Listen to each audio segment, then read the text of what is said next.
नमस्कार दोस्तों, Rahul अमलिक official YouTube channel में आप सभी का स्वागत। दोस्तों, आज फिर एक बार हम बात करेंगे जोसेफ कॉनराड इनकी नावल के बारे में। नावल का नाम है ऑल मेयर्स फॉली। और इस नावल जो है एज इसका टाइटल सजेस्ट करता है फॉली। फॉली का मतलब होता है गलती करना या गलतियाँ। तो आइए इसे आसान भाषा में समझेंगे और जानेंगे। तो दोस्तों, नॉवेल की सेटिंग जो है वो मतलब की गई है 19th सेंचुरी में। याद रखिए, हर सेटिंग कभी हमेशा पूछी जा सकती है नेट के एग्ज़ाम में, तो याद रखिए इसकी सेटिंग जो है ये है 19th सेंचुरी की। और प्लेस जो है वो है बोर्नियो जंगल यानी कि एक माले देश में स्थित जंगल है, जहाँ पर कहा जाता है सोने की खान होने की संभावना है या सोना मिलता है। अब बात करते हैं समरी पे। ओके, तो शुरुआत ऐसी होती है कि एक कैस्पर ऑल्मेर नाम का एक आदमी है, डच यूरोपियन है, ये वाइट आदमी है, गोरा।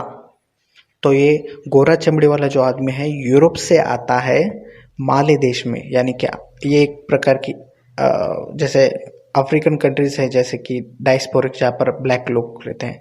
तो इसका सपना है कि उस देश में जाकर, मतलब माले देश में जाकर उस बोर्नियो जंगल में जाना और वहाँ से सोना निकालना और खूब सारा पैसा कमाना।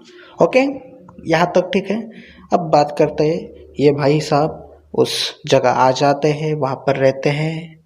बाद में वो उसी में से, मतलब वो और ये जो ब्लैक लोग होते हैं, वहाँ में से एक ब्लैक लड़की से ये शादी कर लेते हैं और बाद में उनको एक बच्चा हो जाता है, मतलब बेटी होती है जिसका नाम होता है नीना।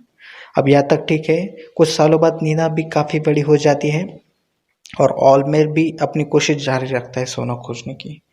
अब बात करते हैं सोना खोजने की कोशिश।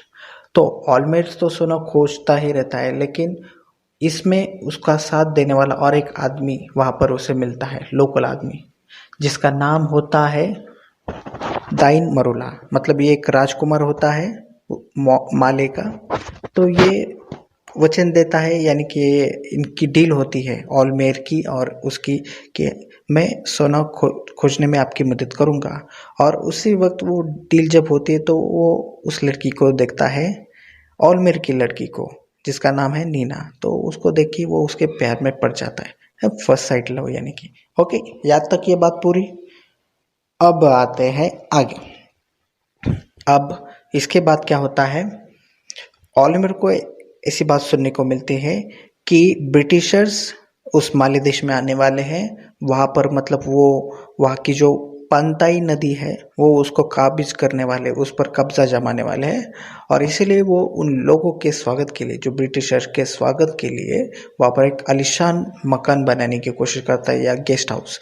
लेकिन वो लोग एक्चुअली आते नहीं और वो काम वैसा का अधूरा ही रह जाता है। यहाँ तक बात क्लियर? ओके। अब ये जो दाइन मरोला होता है वो काफ़ी चैप्टर होता है, होशियार होता है। ये क्या करता है, ये एक झूठी बात लेकर जो माली का राजा होता है लकाम्बा, उसके पास जाता है। लकाम्बा मतलब वो उसका राजा, और उसे बोलता है कि मुझे सोना मिल गया है, लेकिन मेरी शिप को खतरा है ब्रिटिशर से, तो आप मेरी मदद कीजिए। तो ये भाई साहब क्या करता है, लकाम्बा ये बोलता है कि अबे हमें किसी की ज़रूरत नहीं है सोना खोजने में, यहाँ तक कि ये जो ऑलमेर है इसकी भी हमें ज़रूरत नहीं, क्योंकि ये भी एक गोरा आदमी है और ये हमारे लिए खतरा बन सकता है, तो उसे भी मार दो। तो ऐसा होता है। अब ये जाता है, दाइन मरोला जाता है, मतलब उस शिप में जाता है। तो ब्रिटिशर्स वहाँ पे आते हैं, मतलब सॉरी डच जो होते हैं वो आते हैं वहाँ पर, और उस पर दाइन पर हमला बोल देते हैं। और इस हमले में एक आदमी की मौत हो जाती है।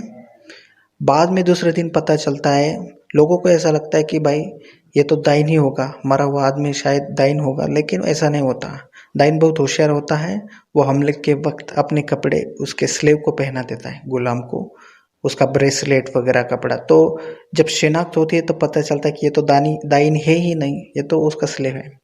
तो यहाँ तक ही स्टोरी का मेन है। उसके बाद लगभग इंटरवल जैसा ही है। उसके बाद फिर ऑलमेर को इसकी ज़रूरत होती है, क्योंकि ऑलमेयर को दाइन की ज़रूरत होती है, क्योंकि वो सोना खोजने में इसकी मदद करता है। किसकी? ऑलमेयर की। मतलब दाइन और ये ऑलमेयर साथ में मिलकर सोना खोजने की कोशिश करते हैं।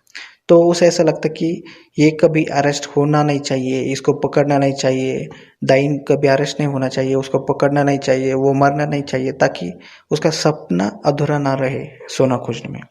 तो जो ऑलमेयर की पत्नी होती है, वाइफ, वो क्या करती है, वो मतलब दाइन को किसी अच्छी जगह छुपा देती है, साथ में साथ उसकी बेटी को यानी कि नीना को, दोनों को छुपा देती है। और जब ये बात मतलब जब वो नींद में से उठता है, कौन?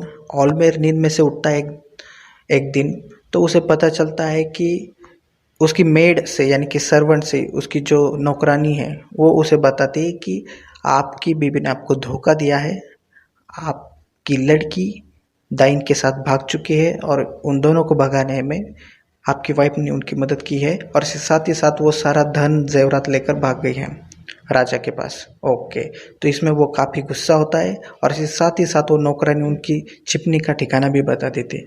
तो वहाँ पे ऑलमेयर जाता है, देखता है दाइन को, नीना को। पहले वो काफ़ी फ्रस्ट्रेट होता है, लेकिन बाद में अपनी ही बेटी होने की वजह से वो उन्हें कुछ मदद करता है और उनके मतलब पूरे निशान सबूत मिटाता है कि शायद ही उसे कोई बेटी थी, और वो उन्हें छोड़ देता है अच्छी सेफ जगह। फिर बाद में आता है, टेंशन में घर आता है, काफ़ी गुस्से होता है, सारी चीज़ें तोड़ देता है, घर को आग लगा देता है, और शायद उसी में वो जलकर मर जाता है शायद। और उसकी वाइफ भी भाग चुकी होती है और वो राजा के शरण में जाती है। तो इस प्रकार कुछ स्टोरी की समरी है। आई होप आपको ये स्टोरी अच्छी लगी होगी। अगर आपको ये स्टोरी पसंद आए तो प्लीज़ इस वीडियो को लाइक, शेयर, सब्सक्राइब कीजिए, और हाँ, साथ ही साथ उस नोटिफिकेशन बेल को भी दबा दीजिए, ताकि अगली बार जब भी कोई वीडियो अपलोड करूँ तो उसका नोटिफिकेशन आपको तुरंत मिल सके। धन्यवाद।